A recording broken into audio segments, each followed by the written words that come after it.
You have to have alignment, talk straight, demonstrate respect, create transparency, right wrongs, show loyalty, deliver results, get better, confront reality, clarify expectations, practice accountability, listen first, you keep commitments, and you extend trust. The three most important things, and I've said this for years, that I care about in any business relationship is you have trust, loyalty, and longevity. Loyalty is rare. Longevity is something that you should cherish. And then trust is also rare. Being able to do business with people you want to do life with is one of the best parts about making this just a fun game.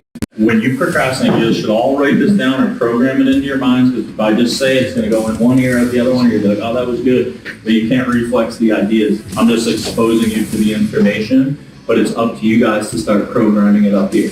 Procrastination, what you do is you ruin your future, you avoid the present, and you live in the past. So next time you're going to procrastinate, you say, nope, I'm not going to ruin my future. I refuse to avoid the present, and I'm not going to live in the past. And sometimes it's just these little aha moments or these light bulbs that are going to go off in your mind to help you produce a lot better. Perception, what people think about you, is very important in managing others. Best leaders like Melissa, like Nick, they command the respect of the team. They're not tyrants, but they're also not easy on people. They have the tough love to be able to help become the best version of themselves and help others become the best version of themselves. So perception and what people think of you is very important in managing others. Being present, be in the moment, pay attention. Execution comes from understanding. Process. So not only can you teach a process, but can you also follow a process. Passion. I love the definition of passion. It's anger plus love equals passion. Why are y'all doing it? Why are you doing it? Because what do y'all get out of it? Because TEP is the monopoly. We want to use you as a reference and give you a lower payment for the, instead of paying. Look at it this way. Look at it this way. I got you. If there was a new why'd you pick TEP? You didn't. It was the only option. That's so if you pulled out of the neighborhood and they said there was a brand new utility company that opened up in town and would give you a lower payment, people would do it. But not everybody's going to get all you're stuck with TEP. You hear that? He's stuck with TEP. There's nobody. Monopoly. The problem is if you're doing something, you're not getting the result and you don't make an adjustment, you got to be a chameleon out there. Like, I got to talk to somebody how they want to be talked to. If it's an older woman, I'm going to talk to her totally different than if it's a guy that's in a rough. So just learning how to like mirror and match people, but then talk to them how they want to be talked to. Organization might not be the easiest for a lot of people, but it's not fake it until you make it, but it's commit now and figure it out later. Something happens like a challenge or a pivot, frustration plus dwelling, you quit. Frustration plus creativity is how you get better. And I sit there and I say, hey, what's the most productive thing possible I can be doing right now? Okay, that's it. I'm just going to commit now. Hey guys, this is what we're doing. I'll go book an Airbnb. This is where we're blitzing. Hey, we're doing this. Even if nobody comes with me, if you build it, they will come. It's setting the example for your team and being the one that out front saying, hey, this is the direction that we're going. And that's one of the most important things about organization. I think about is like I got 2 strikes against me when I knock on somebody's door. Like they're just waiting to tell me no. But when they tell me no, that's when my job starts. I'll go 6, 7 no's deep. Sometimes they shut the door, I just re-knock it. The hardest part of my job is timing. I mean, they didn't really hear. No one's gonna tell me they're not interested until they see the design and they see the numbers and they want to recommit to the utility company. Then it's okay to say no. I'm cool with that. But there's no way they could be interested. Is there really? How could they be interested until they see the design and the numbers? How many people are telling you that they're not interested and they've never even seen that?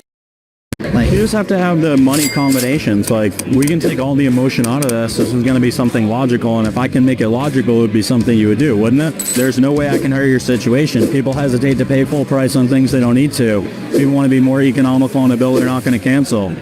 Also, a lot of the takeaways, and you got to understand, the main reason people are not going to go solar with you is because they don't trust you. And that's the only objection you face. So you have a one-liner for trust. Sir, the only objection we face is trust. It's like having a cell phone with no service. All you can really do is play games. I'm not here to play games. So level with me. How much of what I said do you actually believe? Because we can take all the emotion out of this and we can make it 1,000% logical. All I'm going to do is put a line down the middle and show you both situations. All right, so one more question. If I snap my fingers and you had all the solar panels on the back of the roof, you had the fixed payment of the 2/16, and then you heard your doorbell ring, and it was TEP, and they tried to convince you to rip the panels off the roof and go back to what you pay now, what would you say? Pound sand. Pound sand, kick rocks. See you later, TEP, we're going solar. The most important thing that I could explain to you on how I keep the energy is the conversations that I have with myself are the most important. Let's go, Taylor. Come on, T. This is a done deal. Come on, bro. You're the best. They've never talked to anybody like you. Dude, this would be ridiculous for them not to do this. They're definitely getting it. They get crushed in sun. Perfect house. They're definitely going to get it. Perfect. Oh, hi. How are you?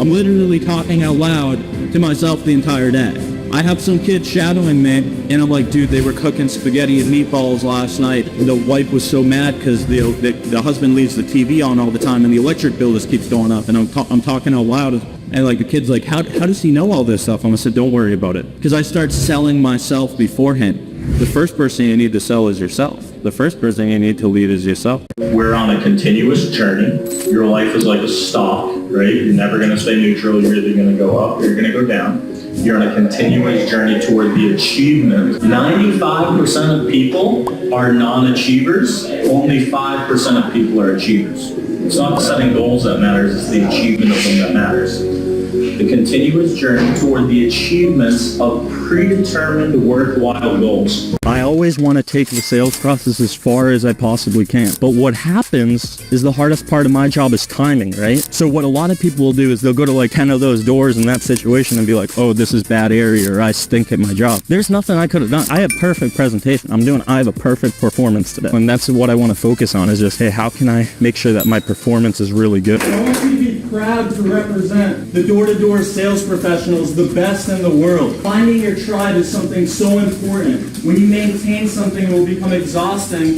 but when you build, it's energizing. The secret to building is having fun, and that's what we're going to do over the next couple days. You guys ready? Yeah! We're going to have a ton of fun, and we're going to talk a lot about what it takes to be a pro, and the sacrifice that it takes to be professional. And a lot of people want to be successful, but next to the word success is sacrifice. There's so much sacrifice that's involved to being able to get to where you want, right? And if you can have a myopic vision, keeping your eye on the prize, playing a game, keeping an eye on the scoreboard, that's how you're going to get in the direction that you want to go. The more that I spend in the field actually knocking, the better that I get, and that's my secret. And a lot of people don't want to actually do that because it's more work.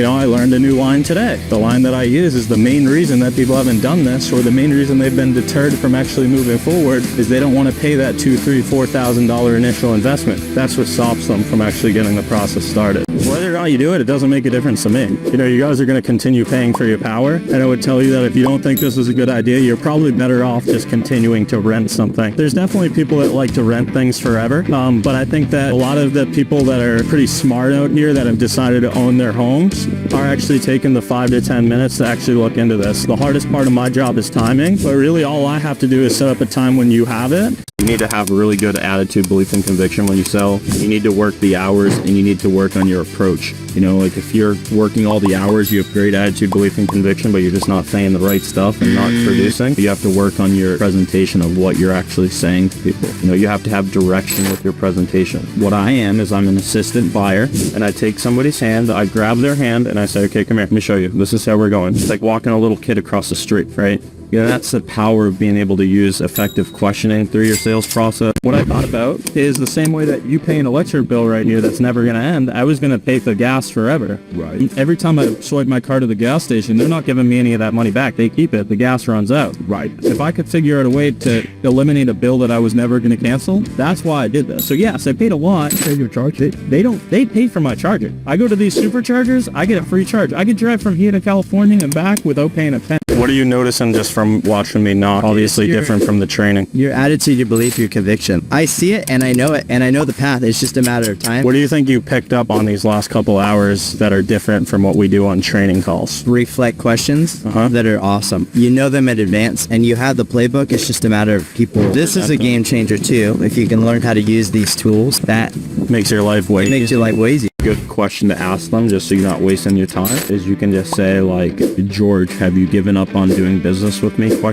Or you write on a piece of paper, then you don't have to worry about calling them, because that's annoying as crap when you try to call them 10 times, right? Like say if they aren't answering you, let me see your notebook real quick.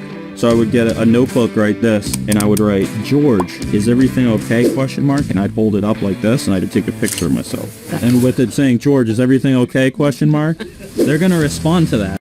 And it all starts with the desire that you have. The dreams and the desires is the first D. So desire. What is your real desire? Why? You guys are not in El Paso, Texas hanging out. You guys are here to make plays. You didn't come all the way down here from Vegas, Virginia, where you guys all come from, just to hang out in El Paso. You're here to make plays. You get to tell somebody what you're worth every single day, every single hour, and you say, hey, I'm gonna go prove it to you. I'm gonna put my last name on my back and I'm gonna go show you. That's the way that I think about it. I have a jacket and I wrap it around my waist, call it white boy style. Nobody's intimidated by a kid with a jacket wrapped around his waist. Everything that you do helps you or hurts you. There's no neutral in the entire time that we're out there. So put ourselves in front of as many people as we can, double digits, 10 deals. There's plenty of people in this room to do 10. We could probably do 10 with like half of these people. We just got to all focus and it's all hands on deck. If everyone can focus on max input and effort, we'll do 10 in a day. Pretty simple. The hardest part of our job is timing, bro. You don't know what's going to happen, when it's going to happen. People are going to flip out, if people are going to be nice,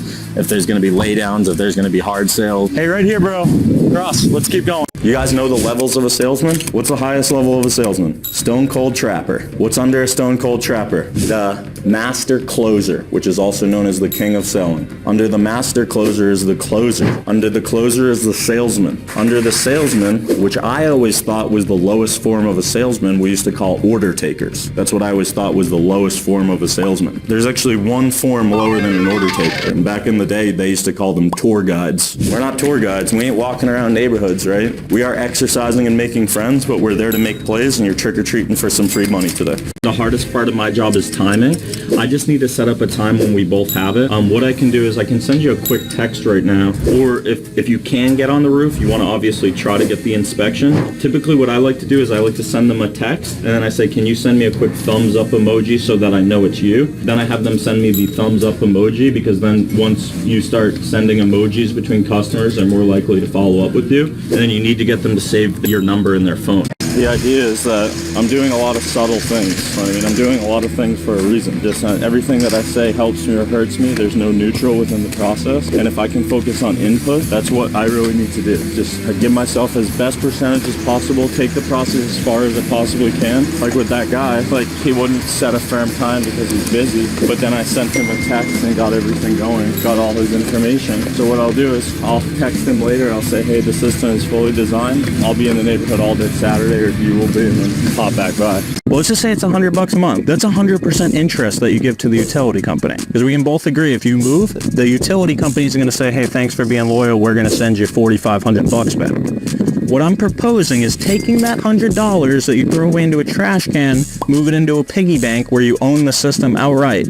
And you're no longer paying that money to FPL like paying a landlord. Because if your landlord kept raising your rate, eventually you would move. So it's like every time you pay the $1,200 a year to the utility company, they keep that. If you could pay yourself the same way that you chose to own the home here, that's the reason you would do it. It's not because of the savings. Because people aren't going solar for $20, $30 savings a month. It's to be complete independence and shift that liability to an asset. It's like if you rented an apartment, it was $1,000 and the landlord said, hey, you can own it, just pay $1,000, and you were never going to move. It makes sense. You know, the idea is because your house is completely south, like I'm going to be able to show you immediately from day one. The idea is I might be able to get it close to 50%. So a $300 bill would be $150, and then 5 years from now, when the power rates go up 30, 40%, you're still going to pay $150. So it's like your savings might be 50% today, but then 5 years down the road, you have 70, 80% savings on what you would have paid to the utility. Yeah. I'll pop back by before Saturday because I can put together a design without the actual kilowatt hour, but I want it to be as accurate as possible. And then, like I mentioned, you would be testing our new technology, which would be like the all black profile, which is a little bit lower profile than the old stuff. And then, you would be shifting from option A to option B. The one thing I'm going to read to you is the fine print is if NZ Energy was to deny your application, unfortunately, you're stuck with what you have now, and the bill's going to eventually go up to $200-300. So I have to be able to get it approved from them because the meter would now spin in the opposite direction. I have to get their approval first, but it's just their monopoly. You don't have a second option. But the cost to you is we're just redirecting the money you already give them into a lower amount, and then we would service the system, and the idea is you're going to start saving money immediately from day one. So my name's Taylor. First part is my affirmation. I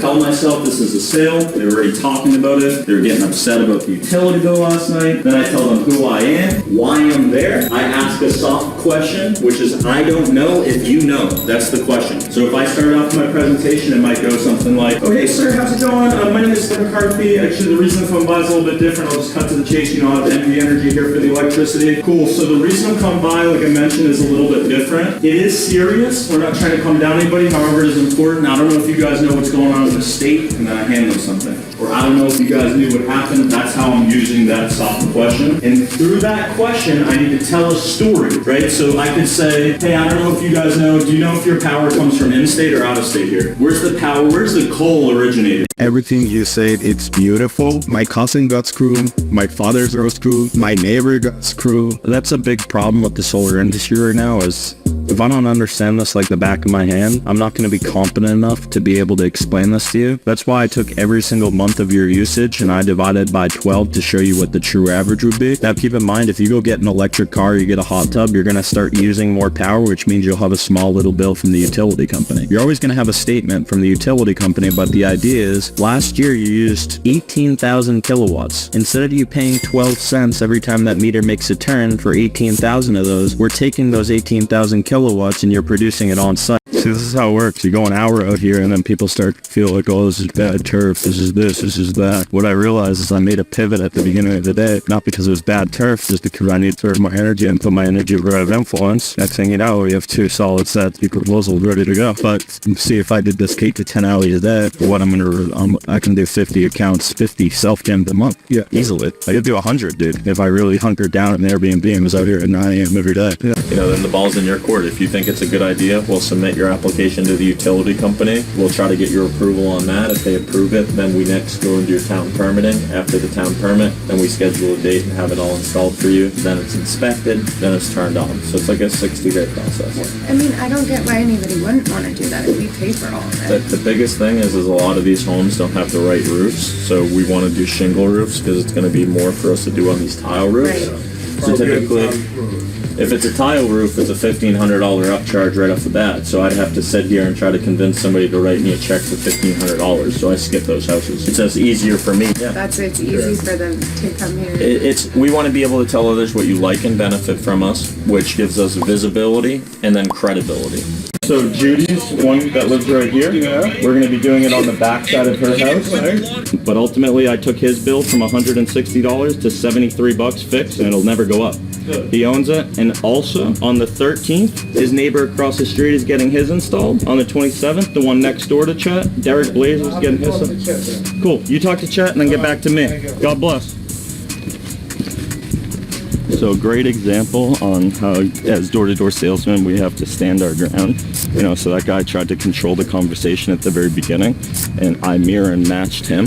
And if you can mirror and match people, that's going to be critical, because if you don't mirror and match them, then they'll take control of the conversation, and then they'll be the salesman. But no, I'm going to help make the decision. I'm an assistant buyer here, so I'm going to actually help them, lead them to that decision that's best for them. It's called the investment tax credit because they want more clean, renewable energy. Not everybody cares about saving money, but you know, most people care about the environment. You add equity to your home, and then for this, it'll either make sense or it'll sound too good to be true. And I always tell people the steps are simple, and the energy is a monopoly. You don't have option 1 or option 2 for who you pay power to. So there'd be $0 that comes out of your pocket. What Sam does for me is he's my engineer. He puts together all the designs. What I can do is I can try to pop back by if this isn't a driveway decision. All I have to do is do 2 things. 1, show you where the panels would go onto the roof. And then secondly, show you exactly how much your payment would be reduced. What's so unique about your house? It's completely south in the back. You're not like this where it's an east-west. An east-west house is going to require me to put on more panels, which is going to cut into the savings. I'll be able to use a smaller system on the back of your roof to produce 100% of your power. Do you want to look at a report for the house? I am the research. I am the brochure. Yeah, I'm very cautious when we come in today. So that's why I always explain to people, trust is the only objection that I face with families. Can you show them the picture of Francine and Remy's install that's happening right now? Yeah, I see it. And that's the biggest objection I face is trust. It's like having a cell phone with no service. You can only play games. But if other people are doing it, there's a reason. I could sit here and lie to you, but that's not going to get me anywhere because I'm not installing anything today. I'm not installing anything tomorrow. It takes 60 days to install the system. So in the course of the 60 days, if you found out one thing that I told you was untrue, you would just cancel. And then I just wasted everybody's time. So it's like, the only way that you would be interested is if you give me a chance to show you the report. Are you going to cancel the Duke account? Not right now. Because you can't. It's your only option. So what do you guys pay a month on the bill? $200 quarterly? $200 monthly?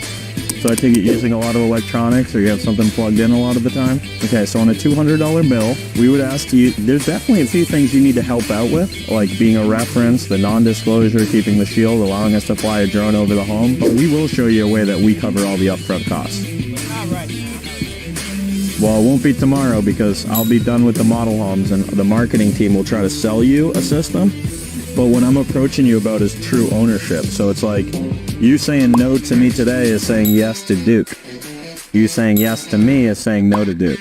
So what I like to do is I like to start it off with I don't know if you know, because it kind of pulls them out a little bit. So I use that word track. So like right after I'm like, hey, pretty much cut to the chase. Are you guys selling Duke or Florida FPL? So hey, pretty much cut to the chase. You guys have Duke for the electricity? Cool. I don't know if you guys know what's going on. It's easier if I show you. Hey, I don't know if you know what's going on in the state. I don't know if you guys remember last year on the ballot. Hey, I don't know if you guys noticed what the engineers were doing out here about 9 or 10 days ago. It's just a broad thing that could go, I could go any way with it. But hey, I don't know if you guys knew what the engineers were doing out here, and they're like, what the heck? Where's this kid going with this? You know what I mean? Like, I didn't mention solar. Hey, I don't know if you know what happened on the ballot. Hey, I don't know if you know what's going on in the state. Hey, I don't know if you know where Railroad Avenue is, right? So I don't know if you know, because then what that does is they're like this, and then I can get them to be like this. Take a little step forward to listen to me.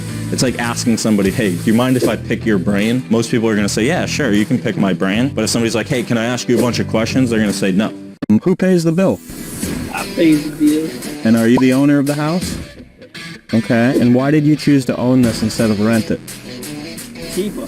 Okay. And if it could be cheaper to own something than rent something, you would probably be open to that, wouldn't you? So right now, what makes you think that you're not a tenant of the utility company and they're your landlord? Do you remember who Ben Franklin was?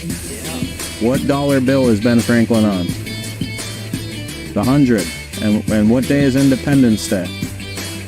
4th of July. And what do they shoot in the air on 4th of July? Why do you think they shoot off fireworks? Because they're celebrating freedom. The utility company's corrupt. They're going to keep nickel and diming you.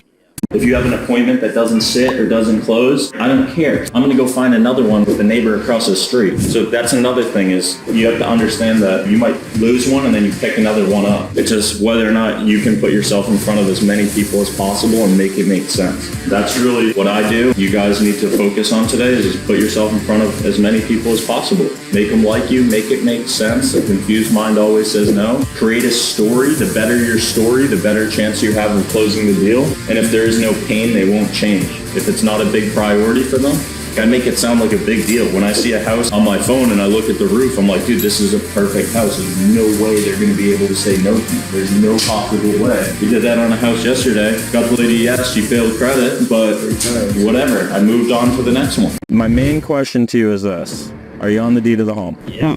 Have you had a bankruptcy in the last 12 months? Okay. As long as you haven't had a bankruptcy, I can show you a way that we cover the expensive part of this, which is the installation, the maintenance, the labor. Yeah. Not right now. Have you ever heard of Dr. Seuss? You remember that book, Green Eggs and Ham? Yeah. You know what happens on page 15? No. He kept saying no, and then on page 16 he tries it and he loves it. I can really help you, man, and like the thing is sometimes people look at salespeople and they think, oh, a salesperson, I'm not interested. But we really are in the business of serving other people. So, but how it works is we go over these questions to determine whether or not we're going to pick your home. The biggest thing is there's nothing that comes out of your pocket, and that's either going to make sense or it's going to sound way too good to be true, and a lot of people say, what's the catch? The catch is simple. You didn't pick Rocky Mountain Power. They're just the only company to actually produce power for the homes. So we would take a reduced cost in the utility bill to actually pay to replace these windows. If you've lived here for a year, we would want to be able to refer back to you. And then what I'll do is I'll have him pop by on Thursday or on Tuesday, because he's doing his too. Unless you were going to be around at all tomorrow, I can pop by and show you the difference with what your utility bill would. And then if we are going to pick this home, I need to show you the difference with the old stuff compared to the new stuff. So what's the first thing you guys notice just from actually watching on the door? Using humor. Humor. Tonality, like you really like try to level with them. Tonality, just making sure it makes sense. Just build a rapport. sense, make it make sense, right? And keep going. Like, you gotta power through. When they're like, I'm not interested, I've got to power through that. This is basically the imagery of all the homes, just I'm showing you the sun hours that are hitting the house. The reason why we have the engineers look at the sun hours is because when these homes were originally built, they used the older technology as far as the windows, so the comfort in the home. Cut to the chase is 40% of the electric gets leaked out of the home. That's why people's electric bills go up. I was showing him one of the neighbors that we just did. We cut her electric bill in half, and in return, she didn't win the lottery and pay to replace all her windows. We used her as one of the model homes, so she's going to be a reference point for us, just because you're right here on the corner. The cut to the chase is we would cut the electric bill in half, and then we wouldn't charge you a penny up front to be able to put the new windows in, and the savings that you would save on the utility bill would outweigh the cost of replacing all the windows. For a lot of people, they're able to get all the windows replaced in the home. They'll see anywhere between a $50 and $60 savings on an average utility bill. And then, the idea is that you'd have a lower fixed payment, anywhere between $30 and $40 that would actually pay for all the windows. So you're just shifting money that you guys already spend, and then, like, in most situations, you're just lowering the amount that you would pay over time. Not only do you get the equity back into the home, but just for a lot of people, like, I'm a consumer, so I understand people all want to deal with the time and hassle of even dealing with me right out here. But I think for a lot of people, once they actually saw two things: one, exactly the quality of the windows, the difference that would happen. I mean, with your home, so you instantly, the equity of the home instantly rises. But it's not like I have to convince somebody to take money out of their checking account to do this. Been doing it for 10 years. I mean, we get solicitors all the time. All the time. I understand. You came on and you were professional about it, so. Do you know the guy Elon Musk? He started Tesla? Yeah. So I started working with him, actually, when I started to do this. And that was who I learned to do this from. I'm actually from Naples, Florida. I came up here to help train these guys. So that's the reason that I'm out here. Everything I'm telling you is exactly how it is. There's no more, there's no less. The easiest and best way, like I'm talking to you like you guys were my parents. It's you guys are taking money every month and donating it to Duke. It's like I paid $4,000 a month to rent my apartment, and I paid for it for a year, and the guy tried to redo my thing, and I said, dude, I'm not going to pay $100,000 for 2 years, so I ended up buying it from the guy, and I put myself into a much better financial situation because I owned it instead of just giving away money for rent. Give me your number. Yeah, cool. There's no way I can hurt your situation, and if I show it to you and it doesn't make sense, just say no. But if I go through with you, it's made sense to me before, man. It's just implementing and making it. Well, the big thing you said putting it on your roof is a big concern, because one of my concerns would be if the system's going to be serviced. We're on the hook for 25 years to maintain it, warranty it, service the system. Your lights don't look any different. Your TV's not going to flicker. The idea is you're paying less and you're producing clean energy. Now, you currently work, I take it? yeah. Not to try to get personal at all, but the reason I asked the question is because if you're currently working and you pay income tax, I have people that just do this to get the check from the government. Based on the system size, you could get a $6,000 check back from the government just for producing clean energy. What are you doing when they're like at a door, somebody's like, we're not interested, we've been through this process before? Yeah, this is total different. It is completely different. You know why? Because they've heard it from a bunch of other people, and then I'll speak with attitude, belief, and conviction on why it's different. So even if they're like, this is the same thing, we went through the process, they were trying to get me to take out a $50,000 loan or something, I'll just laugh at them. Dude, this is completely, no. Oh my gosh, no, this is completely different, right? And they're just like, what the heck, right? And they feel like, what did I do wrong, right? And I'm like, no, this is different, right? Same if somebody says I'm not interested within the first 3 seconds, I'm like, you guys even know what's going to happen on Thursday? And then I was like, look at them, and they're like, no, what's going to happen? I was like, see, you just said you weren't interested. This is totally different. This isn't a sales process. I know it's a heartbreaker. You guys really wanted to buy a vacuum cleaner today, but what I'm doing here is a little different. I'm actually licensed to the state to be here. If you're positive, it's because a lot of people get confused. They think it's $250 a month, but in the summer, some people it's get more. Sometimes depends. You're sure it's not a quarterly billing statement? No, I get a bill every month. Okay, that means you're donating close to $3,000 a year to the utility company when you can take that $3,000 and put it back into your home that you own. All I need to do is just stop by and speak with your husband. That's it, and I'll leave him with the information. How much that costs to install and all that stuff? Zero, because we would use you as a model home. I don't make this stuff up. There's $0 out of pocket. If I'm lying to you, I would lose my job. It's not worth it. Some people it makes sense. Some people it sounds too good to be true. You want to know what the catch is? The catch is simple. Why did you pick Duke? Well, they're the only one here, right? They're America's last monopoly. There's nobody else. That's why. That's what the catch is. Do you know roughly what you guys spend a month? Just roughly? Call it 275 Quarterly. a month. 275 a month? Do you guys use like... Everything's running, man. Okay. I was about to say, because some people have quarterly statements for 275, but we don't really see quarterly 275s. No, it's well more than it needs to be. Have you ever had a bill over 300, like a heart attack bill? Have you ever had one like that? Oh yeah, man. So what I'm going to do is I'm going to request them to actually finish the design. So I'll have our engineers finish the design right now. They'll have it finished by Saturday. So when I pop back by and finish up with your neighbor, I'll show you what your design looks like too. Are you going to be home like, because I have to do his at 3 and then hers at 4. I could either try to pop by around 2 or like later towards 5. Yeah, if you don't come, as long as you're not first thing in the morning, I'll be here after lunch Saturday. So let me ask you this last question. I'm going to go. Last question. You ready for it? Yeah. If the panels were installed in the roof and I tried to convince you to rip them off and pay double, what would you say? Have a good one. God bless. Got him.